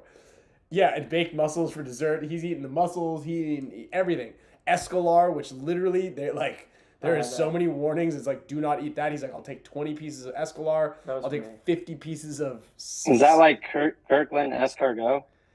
Escalar is a fish. Escalar is a fish. It's like called oil fish. It's like, if you Google it, it's like, if you eat this, like, common side effects are like everything you don't want to experience. It's just it's white fish. What do they got over there? Like crawdad tempura roll? No, they have normal kind of stuff. There's a lot of things that have cream cheese in it, which was not really my deal, but cream cheese that's a lot of filler. That's a lot of filler. Yeah. That's what it is. These guys know the. So, I will say, hey. Joe taught me a lot the other night.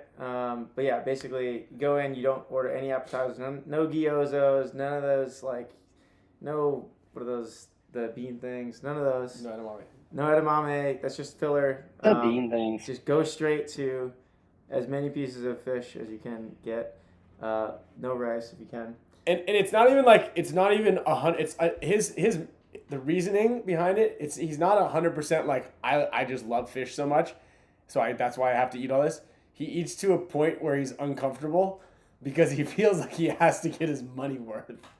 So that is also in the back of his mind. He's like, it was only $34, you know, like you guys each collectively had, I think, 300 pieces of sushi. Yeah. I'm not joking. Like, I'm not, no, he was ordering like 75 orders at that time. We had 3 orders, 3 plates. It's not very sustainable. It was wild, man. I've got a picture. No, he didn't puke. He puked, man. But yeah, you gotta get your avocado mayhem roll in honor of Harrison. Yes. Yeah, and Jonathan Jones, you're right. The fry roll. Oh, but that'll throw people off. The Kato fry. Yeah, if we all ate fish this way, there would be no fish in the big water. For sure. Please, no one else do this. In the big water. He's not on the toilet. I don't know, but the 2 of them might have been pulling ringworms out of their beeholes later, tapeworms. I'm trying to get a picture of it here. Of what? Of the sushi. Ah, it's all right. They get it. Yeah. They understand. It was a lot of sushi. You can. No, and he handled it. He bravo to him, man. And when Chef Mike came out with the sushi, Joe's like cautiously standing behind, like sweating because he really wanted to get after it. But when he's eating, he doesn't breathe. He just like is shoveling it into his mouth. It was wild. Like, I was watching him eat it. I was like, dude, is he tasting anything? It's like he's not chewing. Yeah. It's like watching a dog eat. Yeah, it's like watching Homer Simpson eat. Yeah, it was wild, man. Have you guys swam? Can you swim out right there? Joe swam. I mean, there's for sure gators and snakes out there. Your place is a water moccasin haven, dude. Yeah, it does look like there's Yeah, some. it looks like that, and then I'd check that shed with a baseball bat, make sure there's nobody in there, because I've seen scary movies. Yeah.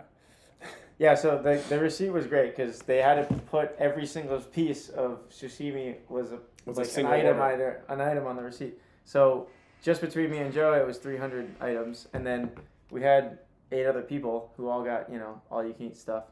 So the receipt was like, I don't know, 10 feet long. Like in actuality, longer. Junior, how long was it?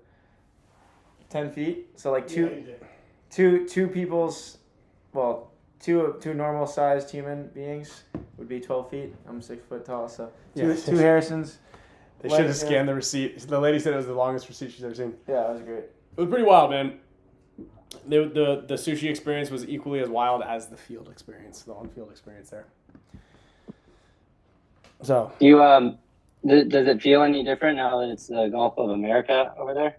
I haven't been there yet. The guys all went to the beach today. The water's warmer. We haven't been in the water. Oh, speaking of sushi, two things. One, I think we talked about sushi too much. But two, I'm upset, Harrison, that you guys didn't make Ryan go to that sushi place in Guadalajara that's in that complex of all like the restaurants and hotels, and because he didn't believe how good it was. I'm like, dude, that place is insane. Kyle, I couldn't eat anything when I was in Guadalajara. Next to the hotel? Oh, yeah, that's right. All I could eat was cheese quesadillas. Yeah, Ryan didn't have. I was cooked, man. I was have a great food experience there. But we didn't stay in that hotel. We stayed in Arturo's Airbnb when we were there, which was good. But so we didn't stay in like the hotel we always go to. Speaking of that, are you going to MXL in 2 weeks? I don't think so. Okay. Well, I'll be there if anyone's going. Mis amigos, voy a la Guadalajara. Nos vemos allá. Harry, what's your favorite country you've ever been to? Antarctica. I really want to go to Antarctica. My brother actually lived there for 9 months. He worked. I don't want to do that. He worked on a station, McMurdo in McMurdo Bay. Kyle, what would it cost to have you move to Antarctica for 9 months? 9 months. Yeah, he worked. Yeah, my yeah, brother. Well, worked what's my setup there? Shoveling That's snow. important. No, he was. What's your setup? I mean, I don't know. Like, you live in a Connex box with a heater. No, Like, so a bunch of it's a computers. proper. It's like a huge. It's a massive station, like international. Station. Like I get to live in the research lab, Yeah, that's where he works. Yeah. Which is a Connex box essentially. and I get like a Montclair jacket. You Like, definitely that's nice, you can get know, them on. those You nice get jackets all that the cool Meters gear. got. You get to keep the gear. That's part of your pay package. Yeah, and you get to go wander around Antarctica. But your job is on the you got weekends. you're shoveling snow, and you can do experiments and like how many times you can write your name in the snow with D in a day. Go out there and like sneeze and watch the snot turn to ice before it hits the ground. Yeah. I mean, I'd probably do it for 300, 400,000. You got paid way less That's than a that. 30. That's a 30%. You got paid way less than that. For sure. That 30% pay grab. This is a small number up there. So that means you do it for like $1.50. $1.50, 200 maybe. Wait, how much? Long list of people. Like 150,000. I'm gonna ask ChatGPT what the salary is to work out there. This is salary to work in Antarctica. I can't imagine it's a lot. Jonathan Jones, I'm in. Sign me up. 500K take home minimum. Take home after taxes. And my other buddy just did a trip. You fly to Patagonia, like the southern tip of Antarctica, and you go to Faroe Island, and you do those like the island. I need to be on mainland. I want to step foot on mainland. I don't want to be on like a little island outside of it. Like it's like I think they went also to Antarctica, but they did the whole thing, and they paid like something crazy, like 10 or 20 grand for it. I don't want to go all the way in.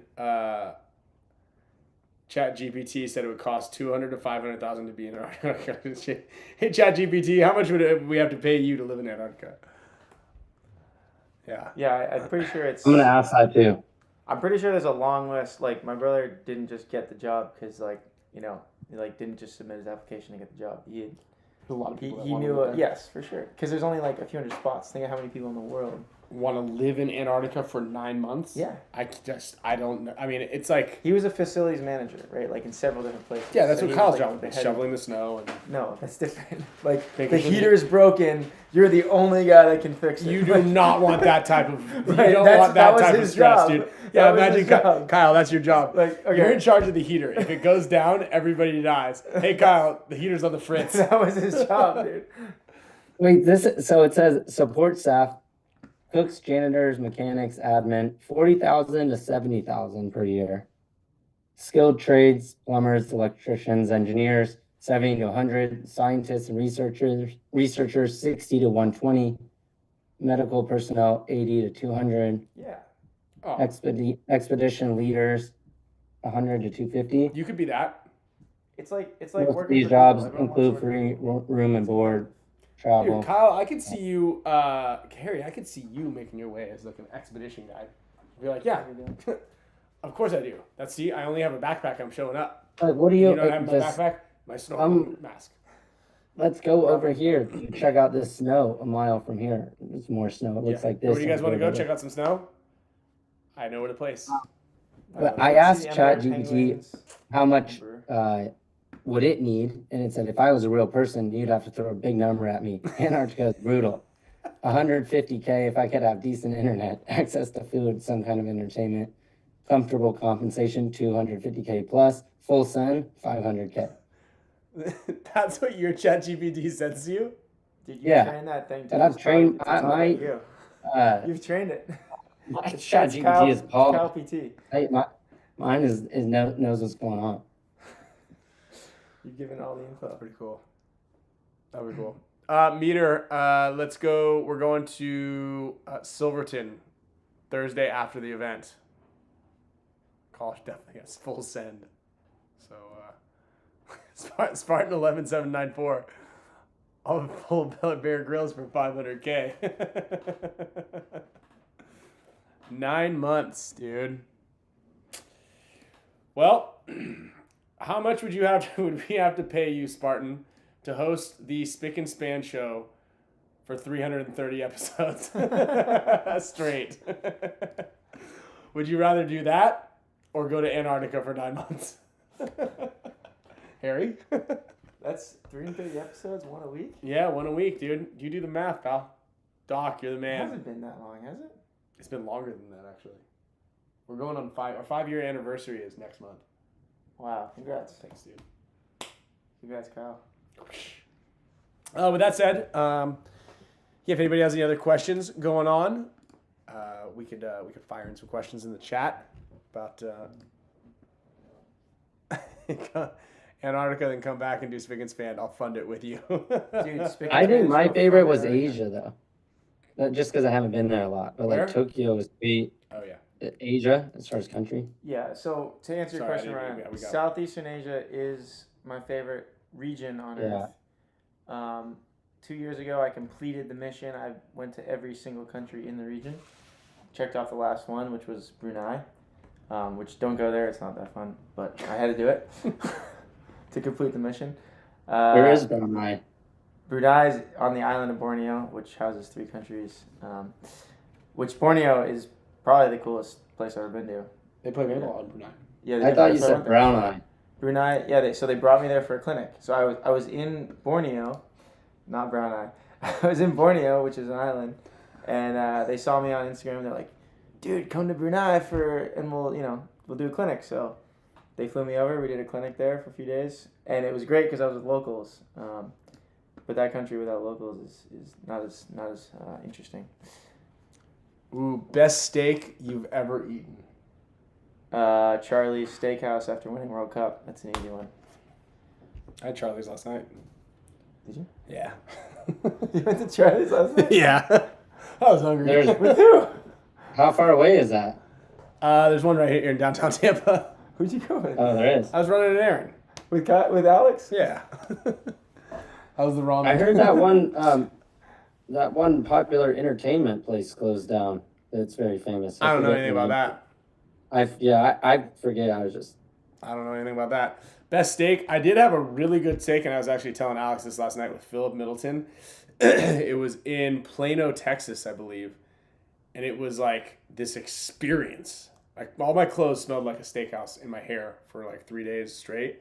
But that was a really good one. I forget the name of that place, but I'm trying to think of where the best steak is I've ever had. Dude, Brazil makes really good steak. The picanha. Picanha's good. Yeah, Mexico's Fogo de got some Chao. good steaks. No, you don't want to eat Yeah, Brazilian steakhouses too much. It just Didn't you, Ryan? Didn't you go with us to that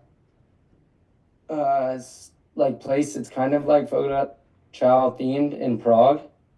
No, I didn't go that day. You guys all went without me. Where was I? Did I leave early, or I showed up late, or maybe no? I didn't play that event. Capital. It's pretty good though. Capital Grill. I tried to go to Peter Luger's one time, and then instead I went to another fancy place in New York. I wasn't really impressed. Capital Grill's a good choice. I like that. Yeah. I mean, it's got to be somewhere in Texas though. I feel like Texas is gonna have like some pretty high end steaks. Yeah. Montana steak. I mean, like I was last week in where was I? Guatemala, and like it definitely wasn't a steakhouse, but just on the side of the road they just got steaks on the grill. They put it with the tortillas. That ain't it. That ain't it. It was Harry. good, and it cost $2. That's yeah, but you have. No, forget about the money. You add price into the equation. I'll get some pictures. You don't need to show me a picture of some dusty ass steak on the side of the road that was $2 and tell me that was the best steak in the world. It might have been. I'm just trying to tell you that it probably picture of this steak. Yeah, look at this picture of the steak on my Google phone. You know, like, dude, it's not sold. You're using Google right now. It's not sold. Look at this pixelated ribeye. Yeah, look at this thing. This is delicious. Right. 420p ribeye. 420p ribeye. Guys, we're in 2025. Oh no, we understand that, and you're still using one of these phones. So He messes up the iMessage group chat for you guys. Yeah, we have to have this. We have someone on our team. We fixed it. Yeah, we fixed it. We have now another messaging app. We fixed it. They did it for me. They did it for me. Yeah, home cooked kind of is the way. Meter's right. But Meter's got a special setup there in the Snake River, because all of the cast iron pans are seasoned perfectly. They've been seasoned for hundreds of years. So he's got like, you can just cook the best. Yeah. Meter, I'm still waiting for my invite out there. Sorry. Ribeye. Or that little bar. Anyway, let's go ahead. What's the one in San Diego? You cook your own one? There's a lot of them. Yeah, that's a strip club. Yeah, that was Korean barbecue. And no, there's the strip club and that other little bar. I forgot what it's called. Alex likes to get it. Post event. Yeah, you love that. You love that place. No, I don't love that place. Don't. I mean, I'm into cooking my own food, but indoor cooking your own food, then you smell like the place. Meter, we're going to Silverton. Meet me in Durango, Colorado, March 14th. That sounds right. Silverton? Yep. You know what we forgot to do is our picks. I know. I thought about it. It's a lot of work. Bar Ranch Steak Company. That place was good. That was a good one, Philip. Thank you for that dinner. That was a really amazing experience. Yeah, we forgot to do the pick. I could kind of maybe put together the Legal Beagle betting right now, but I would have to do it all tomorrow. Yeah. Kenneth Wilcox, that's a little creepy, but I get it. All right, let's do a couple of giveaways. I wish I could give away these goggles right here, but I can't. Can I have the blue ones? No, I can't give them away. You just heard me. What if I use them and I give them back? I don't want your dusty ass sweat all over this thing. It's $2 sweat. Why would you care if my sweat's on it? That implies that you're gonna keep them. Yeah, let's figure it out. I'll figure it out. I don't really need them. The blue ones are pretty sweet though. Yeah, they got where's Blake staying? They got clear blue. Blake's up on the top floor up there. We've got 3 stories, and Blake's got his own quarantine room up there. Yeah, purple is my birth month here, but you want to know a funny story about these purples? I'm actually kind of drawn to these purples, or I'm detracted from them. It's because when the original ice goggles came out in like 1999, right? When they came out in like 98, 99, we were like, the trajectory of Dynasty hadn't started just yet. We were still cat factory or out of control. And they hit us up and they're like, we need to get these up and coming kids and put them in the forefront of JT's marketing. And so they're like, we want you guys for this photo shoot. And we're like, hell yeah, this is sweet. So me, Alex, Skinny Kevin, Oliver, Yosh. Actually, I'm pretty sure Yosh was there. And they're like, all right, guys, check these things out. And everybody's like, damn. The perps were sitting way over there. And everybody's like, damn, these are so sick. They had like the browns, the greens. They had all of them. And they're like, okay, great. So Oliver, here you go. Ryan, here you go. And I'm like, all right, cool. Well, I don't really want the purple ones. This isn't my style. But, like whatever. First photo shoot. You're trying to big photo shoot. I'm about to be in the JT catalog. Like, this is big news for me. And they're like, okay. So we go out to we're in downtown San Diego, by the train tracks, out by our old house off of India and Washington. Kind of staggered around. We're did the staggered thing, kind of there's Oliver. Boys. Yeah, Backstreet Boys, exactly. We had our bleach blonde hair. It was Oliver, Todd, Skinny, Yosh, Alex, Skinny, Ryan. I was in the very back, and they had the aperture all the way up, so it was basically just an ad of Oliver looking into the camera. And then in the very, very, very, very, very far background, and out of focus, was this kid in a purple goggles like this, and you couldn't see it. Yeah. I'll find that ad. Someone I'm sure has that. So, yeah, definitely had puka shell necklace on. But yeah, these things are all going to be available. You can get them at bfpgear.com. Dropping 12 Eastern, noon Eastern, 9 a.m. Pacific Standard Time on Thursday, right? Or you can DM me and I'll send them to you. Yeah, you can DM Harry and he'll send you those ones right now because they're hidden in the house. My Venmo address is Avocado Lover 69 at Venmo.com. So without further ado, I'm going to go ahead and spin the wheel. I'm going to get, let me see if I can put it up here right now. I think I have too much stuff on the screen to be able to get a screen capture going. So what I'm going to do is I'm going to spin this in the background. We're going to get, here, do you have a pen? Write these names down. We're going to give a couple of little wheel spins here. I got it. Spicka Span Show. Lord Manjor just won a prize. We'll send out some Gen X Global prizes. We'll send out a couple of Spick and Span prizes. We got a bunch of stuff still back at the house. And for those of you guys who are all going to be out here at the NXL event, can't wait to see you guys. And make sure you guys come out. Who all is going to be out here? Anybody? Anybody in the chat? You're gonna be there, Kyle? When you fly out? Tomorrow. Michael Doden just won. Dowden. Well, the weather's nice. Apparently, it might rain tomorrow, but it's gonna get nice again. I think we're gonna have some really good weather. Excited about that. Was everybody? I don't think there's any bad weather. I think all the bad weather completely cleared up this weekend, which is kind of cool. I mean, I guess depending on who's who, but like you said, you were playing last weekend and it was 18 degrees in the morning. Yeah. Yeah. I think some bad winds actually just went through Marksfield at Giant, ripped nets down, everything. Oh, dude. Yeah. Goo. Holes, everything. Yeah, that's no good. I'm gonna add Bryant Booth here to the mega support status wheel. I'm gonna spin the mega support status wheel here as well. So I'll have it in the background. Oh, maybe I can put it up here now that Harry's gone. Where's that thing? Is this the YouTube banner? Nope, Mac OS. I can't figure this one out. We got Steve Segovia. That's a winner. Steve is always winning. Steve, congratulations. You just won. Steve's out here already. We got Mr. Norm. Oh, nope. Edward Benedetto and Come on. No whammy, no whammy, no whammy. What else is new? I feel like I've been gone for so long. Benjamin Nuts is the other winner. All right, cool. Cool. Exciting stuff. Cali's where it's at. Good luck, everybody. Thanks, Rayman.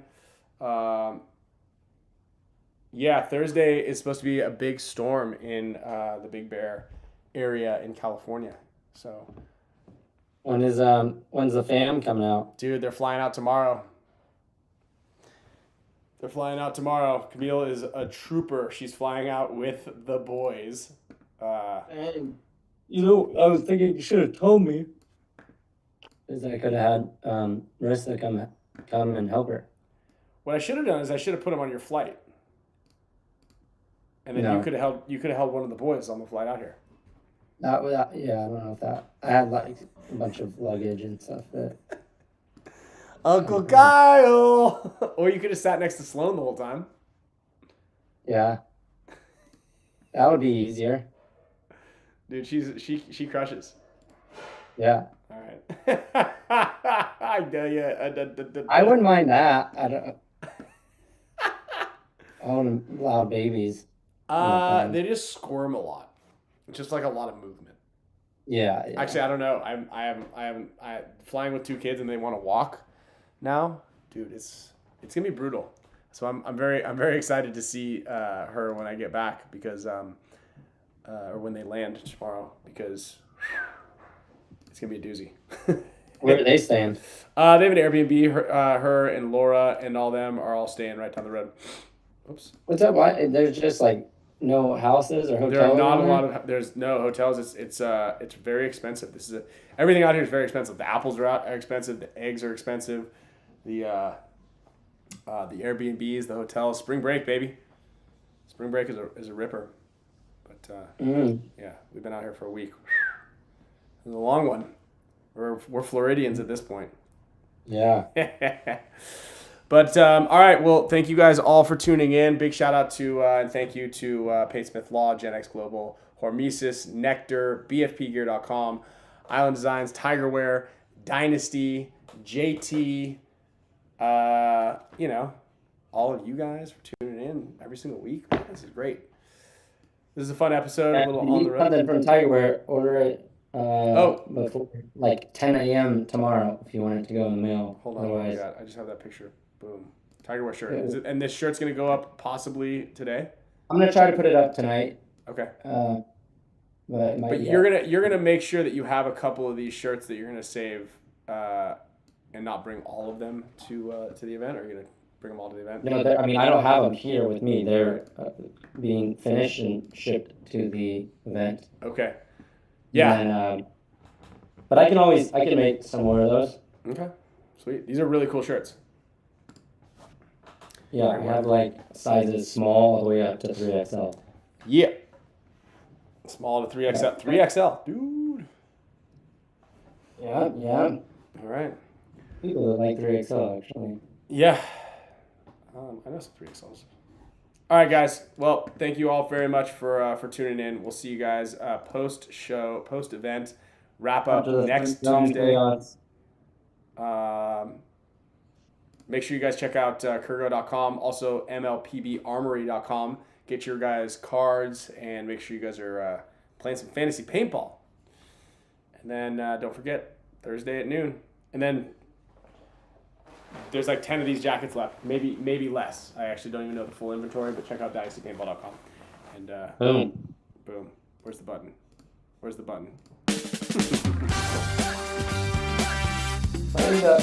Later. All right.